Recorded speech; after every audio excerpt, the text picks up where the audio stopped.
My name is Mickey, and I have a son, and he's about 3.8 years old. I am the only parent, meaning that the father has not been a part of our lives since I was pregnant. So my question to you has a couple of parts, and I'm so happy that I ran along to your podcast because I don't typically listen to everything because I'm working like a crazy lady trying to support us. But my question is this. He's asking a lot of questions about where his dad is, or does he have a daddy?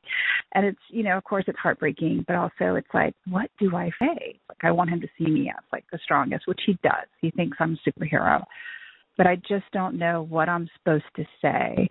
So I have some personal experience with this one, as anyone who listened to the solo parenting episode knows, but I would just say that, and again, personal, but also professional. And I got this help and learning from a lot of folks, as well as just learn it from my own work in child development and education, is to really work hard at separating your adult emotions from these questions, because you might be going, oh, I wish that person was there. Why aren't they there? There might be a whole bunch of things about the relationship. You might be nervous or scared or worried or regretful or whatever you have. Your child doesn't have any of that going on when they're asking you this question. So just separate those two things as much as you can. And in fact, take a breath from the questions if you need to, so you can set yourself in the right place. And that's okay. That's okay to say things like, these are really important questions. Let's talk about them. I have a couple things to do and I want to give you my full attention. So let's talk about them at dinner tonight or whatever, to buy you some time to, again, hear them, validate them, and buy you some time to get yourself in the right place where you know what you want to talk about. Really try to understand from your child's perspective that they are just trying to make sense of this big world that they're in. They probably don't mean to be. If you feel provoked or upset by their question, that is almost certainly not their intention.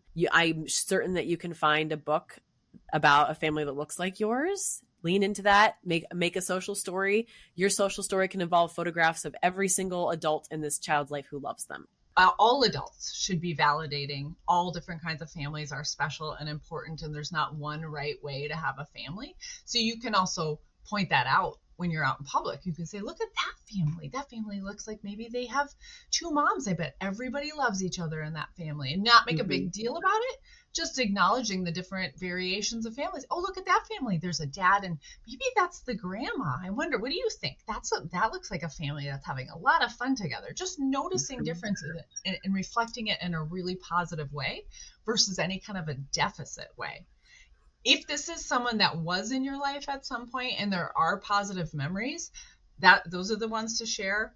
Don't ask your child to take sides. Don't bash the father or the mother or the other parent. Just keep that part to yourself. You don't want them to have to feel bad about wanting to see that parent or know about that parent or that person from their lives. If you ask them what they want to know, that will really help you too. What are you wondering? Why are you wondering? What are you interested in finding out? Take your cue from them, and that will lead to the right conversation.